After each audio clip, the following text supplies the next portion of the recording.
Hi bro, உங்கள் பேர் என்ன? நீங்கள் எந்த தொகுதி ப்ரோ? என் பேர் சூர்யா. நான் வந்து சிவகாசி தொகுதி. ப்ரோ, இப்போ 26 எலெக்ஷனில் உங்கள் ஓட்டு யாருக்கா இருக்கும்? என் ஓட்டு அபிஷியல் வந்து விஜய்க்கு தான், டிவிகேக்கு தான். என்ன ரீசன்னால விஜய்? ஏன்னா புதுசாக வராங்க, வாய்ப்பு கொடுத்து பார்ப்போம்.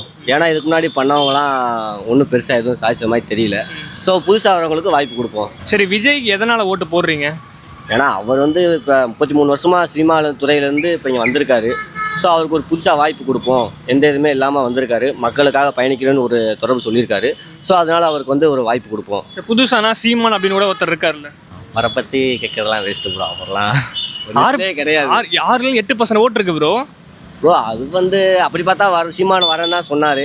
என் தம்பி விஜய் வந்தால் துணை முதல்வர் ஆக்குவேன், அதாக்குவேன்னு சொன்னார். இப்போ என்ன பேசுறாரு? அப்படியே தற்கொலையும் பேசுறாரு. இதெல்லாம் என்ன ப்ரோ? சரி, அதை விஜய் ஃபேன்ஸ் எப்படி பார்க்குறீங்க?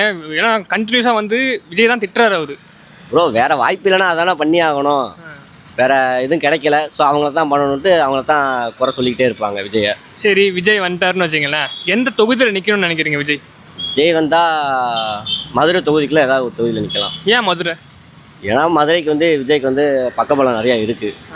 அதனால மதுரை தொகுதி சொல்லலாம். சரி, அவர் வந்துட்டாரா என்னென்னலாம் செய்வார்னு நினைக்கிறீங்க? அவர் தான் இப்போ அறிவிச்சிருக்காருல, வந்தால் ஒரு வீட்டுக்கும் மோட்டர் வாகனம் தரப்படும் எல்லாம் சொல்லியிருக்காருல.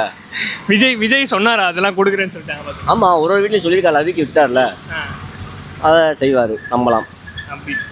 சரி, விஜய் ஃபேன்ஸ் வந்து நீங்கள் ஓட்டு கேட்கலாம், எல்லாருக்கிட்டையும் ஓட்டு கேளுங்க.